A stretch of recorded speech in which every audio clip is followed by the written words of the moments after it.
La première édition des Journées agricoles d'Azagué se déroulera du 19 au 22 avril prochain.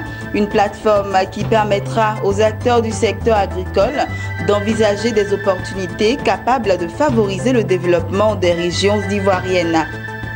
Lors de son assemblée générale, le Fonds de prévoyance de la police nationale a présenté un bilan positif. Ce bilan intervient 3 ans après l'assemblée générale élective. Nous en parlerons dans cette édition. Bonsoir à tous, vous faites bien de vous informer sur Business 24 Africa. L'Association pour le développement de l'élevage et de l'agriculture en Côte d'Ivoire vient de procéder au lancement de la première édition des Journées agricoles d'Azagué. Cette plateforme va se tenir du 19 au 22 avril prochain dans la ville d'Azagué, à 35 km d'Abidjan. Agriculteurs, éleveurs, investisseurs et autres acteurs du secteur sont attendus pour envisager des opportunités capables de favoriser le développement des régions ivoiriennes. Et c'est le reportage de Lawani Babatunde et Marie Seri. Pendant 4 jours, Azagué, localité située à 35 km d'Abidjan, va être la capitale ivoirienne de l'agriculture et de l'élevage. Du 19 au 22 avril prochain va se tenir dans cette ville la première édition des Journées agricoles d'Azagué, la Jazz. Cette rencontre va s'articuler autour du thème agriculture et élevage. Quelles opportunités pour le développement des régions de la Côte d'Ivoire. Initiatrice de ce projet, l'Association pour le développement de l'élevage et de l'agriculture en Côte d'Ivoire, ADEACI, entend ainsi contribuer à promouvoir les potentialités agricoles de la Côte d'Ivoire et singulièrement celles d'Azagué. Azagué, dans notre recensement que nous avons fait, en termes de, par exemple, l'agriculture, peut dégager par an 1,3 milliard de chiffre d'affaires. Parce que nous avons autour de 700 000 pondeuses qui existent dans la zone et une forte production de produits déchets. Donc il y a un marché qui existe au niveau des produits vétérinaires, au niveau du matériel d'élevage, au niveau de l'alimentation.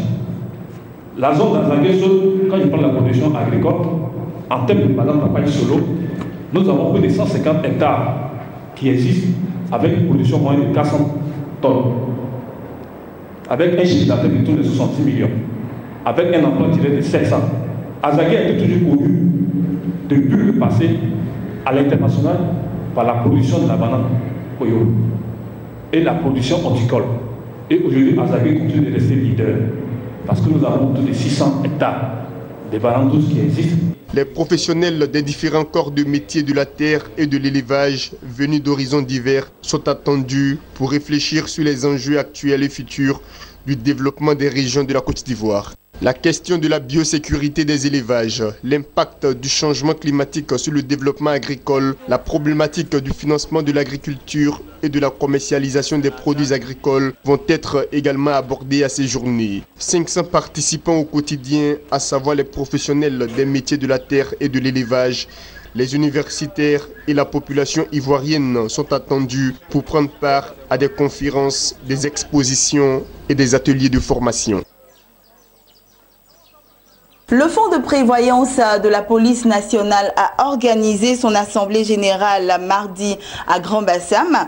C'est un bilan positif que le Fonds de prévoyance de la police nationale a présenté, et cela 3 ans après l'assemblée générale élective.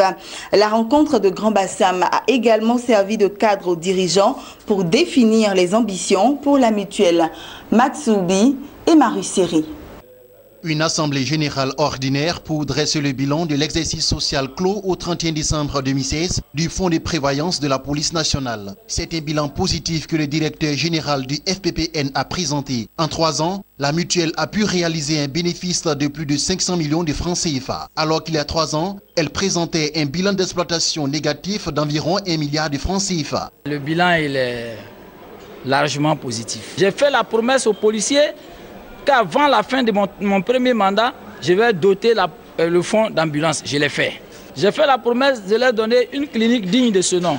Allez-y à Yopougon, vous allez voir, la clinique est là, à 95%. Les équipements sont en route pour que nous soyons équipés. Aujourd'hui, lorsque les policiers sont à Zuenoula, à Mbenta, et qu'ils apprennent que leur famille est malade, ils n'ont pas de soucis. Parce qu'avec la carte de policiers la carte du fonds qu'ils ont établie pour leurs femmes et pour leurs enfants, ça suffit pour que le fonds les prenne en charge sans que le policier... Contrairement à il y a 3 ans où le policier est obligé de quitter son lieu de service pour venir assister, n'est-ce pas, son enfant malade. Ce n'est plus ça, c'est fini, c'est un vieux souvenir.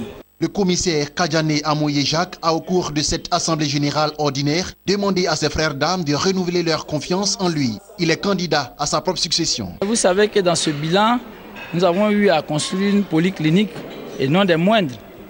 Les perspectives, c'est d'équiper la clinique et de la mettre en marche très rapidement avant la fin de l'année, pour permettre aux policiers de mieux se soigner.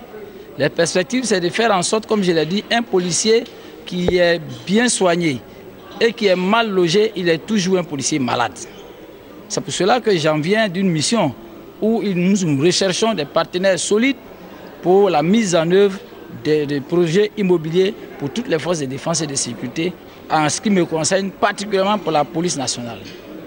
Donc, il y a ça. Il y a beaucoup d'autres projets. C'est de faire en sorte que le policier ne soit pas endetté. C'est de faire en sorte que le policier qui sort de l'école n'ait pas recours au margouillat pour pouvoir s'équiper. Nous avons donc dans nos perspectives un programme d'équipement du policier. Donc nous travaillons, nous sommes à la tâche. C'est pour cela que nous avons dit cette année, nous sommes candidats. Et nous sommes candidats, nous voulons opposer notre bilan à ceux qui viennent faire des promesses aux policiers. Le fonds de prévoyance de la police nationale dénommé FPPN a été créé le 27 juillet 2000. Le FPPN est une société de secours mutuel et de prévoyance sociale fondée par l'ensemble des policiers ivoiriens. Il s'agit d'un outil censé pallier les insuffisances de l'État de Côte d'Ivoire vis-à-vis de son agent qu'est le policier. Intéressons-nous à présent à la formation. À seulement quelques semaines des examens du brevet des techniciens supérieurs BTS, la direction de l'Institut supérieur de commerce et de management, en abrégé ISTM, a convoqué une rencontre avec le personnel enseignant. Motif, mieux préparer les étudiants pour affronter les examens du BTS. Restons toujours avec Max Soubi et Jean-Marc Kouassi dans le commentaire de Sandrine Bamba. La réussite des étudiants à l'examen du brevet du technicien supérieur au cœur de cette rencontre entre la directrice générale et le corps enseignant. Nous sommes à l'Institut supérieur de commerce et de management ISCM. Au cours de cette réunion, il a été rappelé aux professeurs que c'est à eux que revient la responsabilité de susciter le travail et de transmettre aux étudiants les clés de leur réussite à l'examen du brevet de technicien supérieur BTS.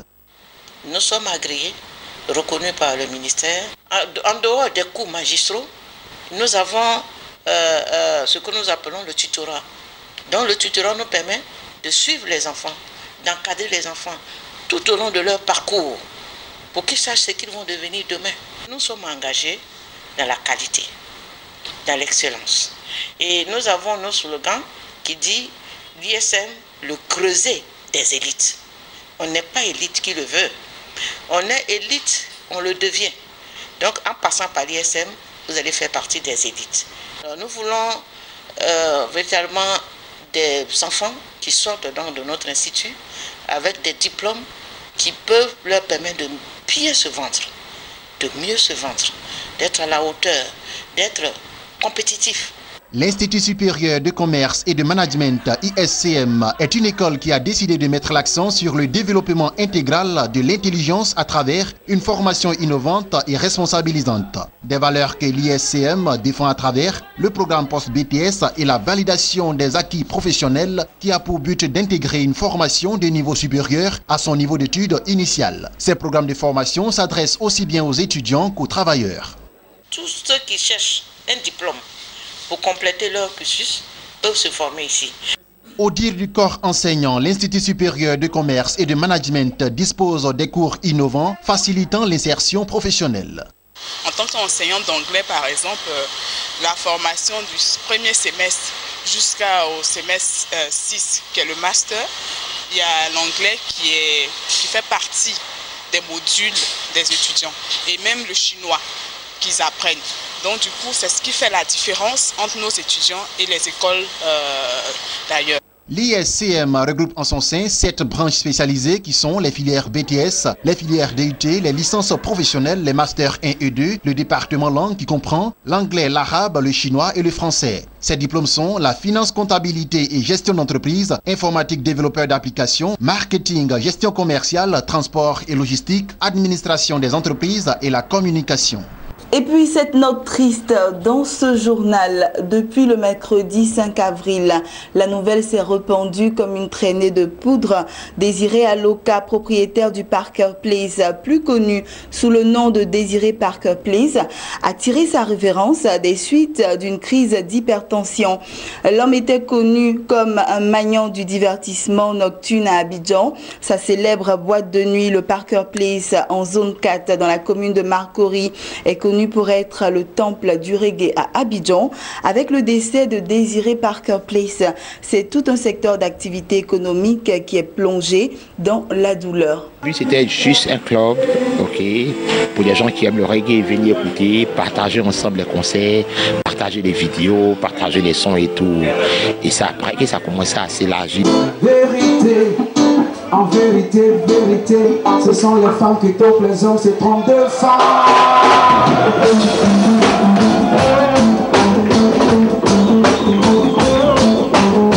Voilà, ainsi va la vie. Adieu Désiré Parker Place. Terminons avec cette information.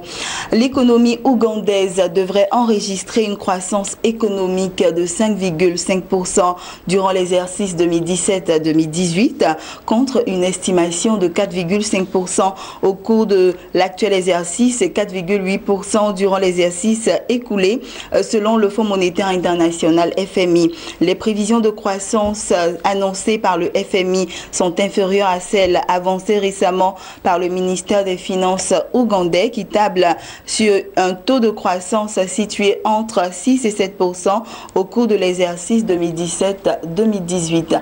Voilà, c'est ici que nous refermons ce journal. Je vous souhaite une bonne suite de programme sur notre chaîne de télévision Business 24 Africa.